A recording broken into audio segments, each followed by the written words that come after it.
दोस्तों अनोद एकेडमी नई किरण नया सवेरा में आप सभी का हार्दिक स्वागत एवं अभिनंदन है। DSSB की परीक्षाएं चल रही हैं, जिसमें काफी परीक्षाएं खत्म हुई, काफी परीक्षाएं आगे आने वाली हैं। तो जो परीक्षाएं खत्म हुई उनसे कुछ रिव्यू निकल के आ रहा, उसको हम आप पर जिक्र करेंगे। और सबसे महत्वपूर्ण बात है कि उनमें दो प्रकार की सावधानियां, दो प्रकार की हमको सावधानियां बरतना, दो प्रकार की, एक तो सामान्य सावधानियां हैं और दूसरा परीक्षा के दौरान। तो इस परीक्षा के दौरान जो सावधानियां बरतनी पड़ती, परीक्षा के दौरान बहुत गलतियां करते हैं। आप पूरे साल मेहनत करते हैं लेकिन केवल मेहनत से काम नहीं चलता है। परीक्षा पास करना एक कला होती है, उस कला को आपने डेवलप नहीं किया तो आपका सिलेक्शन मुश्किल हो जाएगा। बहुत बड़ी समस्या उत्पन्न हो रही छात्रों के बीच में। तो पहले हम सामान्य सावधानियां क्या बरतें उनको ध्यान रखना है, इसके बाद परीक्षा के दौरान क्या क्या सावधानियां बरतेंगे उन पर हम ध्यान करेंगे। दोस्तों परीक्षा से पहले प्रायः आप लोग जो है इन सब बातों का ध्यान रखेंगे। नंबर एक, पहली बात है कि मोबाइल फोन का सीमित उपयोग करेंगे। जहां जरूरत पड़े वहीं ही मोबाइल फोन का उपयोग करेंगे, अनावश्यक यूज करेंगे, आपका समय बर्बाद होगा। जब समय बर्बाद होता है तब आपके दिमाग में एक प्रकार का प्रेशर क्रिएट होता है और उस प्रेशर और परीक्षा की तैयारी ना होने का प्रेशर और परीक्षा नजदीक होने का प्रेशर, कई प्रेशर आप पर हावी हो जाते हैं, जिसकी वजह से आप अच्छा परफॉर्मेंस नहीं कर पाते हो। दूसरी सावधानी ध्यान रखना है कि सोशल साइट से दूरी बनाए रखें। सोशल साइट्स से तात्पर्य आपका फेसबुक, ट्विटर, इंस्टाग्राम है, इनसे आपको दूरी बना के रखना है, क्योंकि ये भी समय की बर्बादी होती है। इसमें समय लॉस होता है, हजारों प्रकार के वीडियो आते हैं जिनको आप देख करके अपना समय बर्बाद करते हैं। तीसरी सावधानी है, तीसरी बात ध्यान रखने वाली है कि आपको घबराना नहीं है। सफलता असफलता एक सिक्के के दो पहलू हैं, दो में एक जरूर होगा, या तो सफल होंगे या तो असफल होंगे। सफल होंगे तो विजयी होंगे, आपको जॉब मिलेगी, असफल होंगे तो आपको अनुभव मिलेगा, एक्सपीरियंस मिलेगा, जो आपको जीवन लक्ष्यों को प्राप्त करने में सहायक होगा। अपने पर भरोसा रखें। अब जो पेपर नजदीक आता है तो हजार प्रकार की बातें आती हैं, चारों तरफ से इतनी बातें आ जाती हैं कि उन पर ध्यान देना बहुत मुश्किल हो जाता है। इसलिए आप अपने आप पर भरोसा बनाए रखें, और यदि आपने अपने आत्मविश्वास बनाए रखें तो सफलता दूर नहीं होगी, बहुत आसानी के साथ आपको सफलता मिल जाएगी। इधर उधर अभ्यास से बचें। लास्ट टाइम में बहुत से प्रैक्टिस सेट अभ्यास करवाए जाते हैं यूट्यूब में, तो उससे बचें क्योंकि वो आपका टाइम लॉस है। इस दौरान हम आपको करना क्या है, ज्यादा से ज्यादा रिवीजन पर फोकस करें।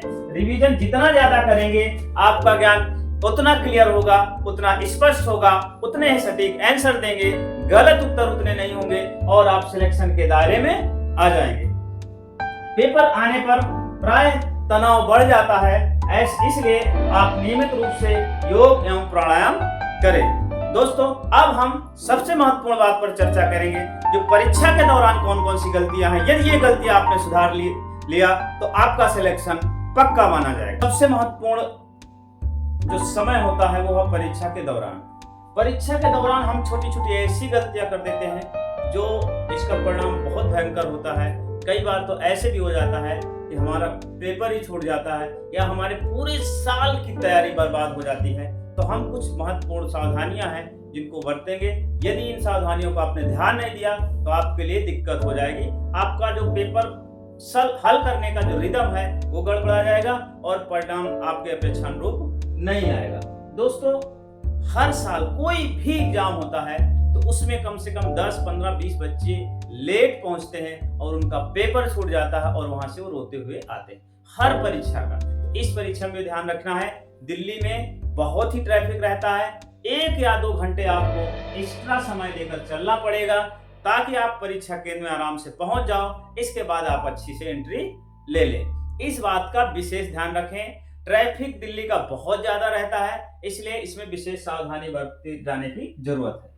बहुत से लोग जल्दबाजी में क्या करते हैं, उनका एडमिट कार्ड भूल गया या आईडी कार्ड भूल गया, तो इन सब चीजों को आप अच्छी प्रकार एक दिन पहले सब सुरक्षित कर लें ताकि आपका कोई भी चीज ना छूटे और परीक्षा के दौरान हड़बड़ाहट पैदा ना हो। एक चीज और ध्यान रखना है, यदि आप हो सके यदि यहीं के रहने वाले तो एक दिन पहले सेंटर को विजिट कर लेंगे तो और अच्छा रहेगा, ताकि आपको उस इन्वायरमेंट के प्रति फेमिलियर हो जाए, उसके प्रति अनुकूलित हो जाए।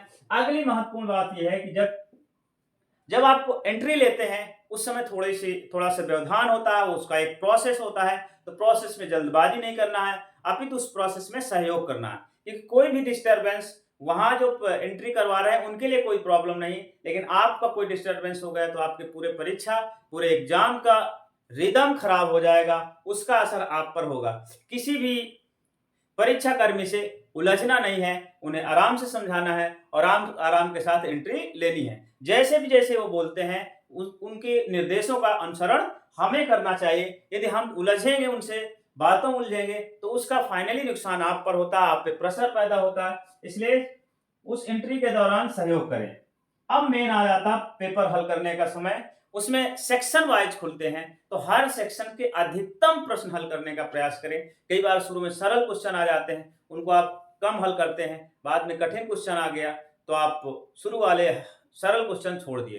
तो ये ध्यान रखना है, हर सेक्शन की मैक्सिमम प्रोबेबिलिटी को जरूर हल करें, क्योंकि ये 20 में आप 18 तक जाते हैं, 17 तक जाते हैं, 15 भी जाते हैं, तो आप ज्यादा से ज्यादा प्रश्न हल करने का प्रयास करें। ध्यान ये रखें कि किसी एक सेक्शन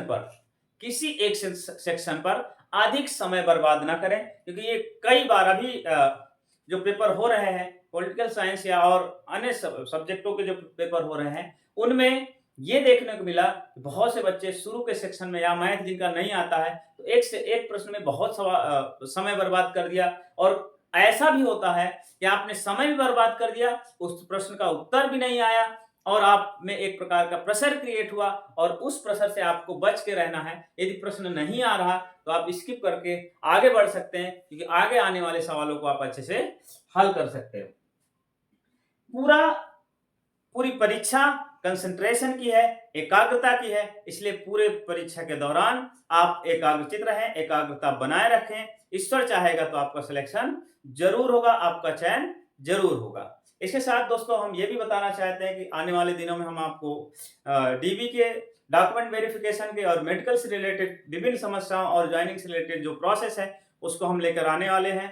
तो और जो सिलेक्टेड कैंडिडेट हैं उनके इंटरव्यू भी लेकर आने वाले हैं। तो दोस्तों अनोद एकेडमी नई किरण नया सवेरा से जुड़िए और दोस्तों को भी जोड़िए। अब आगे आने वाला जो समय है हम यही प्रार्थना करते हैं कि आपका बहुत अच्छा पेपर रहे, बहुत अच्छी आप सफलता अर्जित करें और अपने माता पिता का नाम रोशन करें। बहुत बहुत धन्यवाद।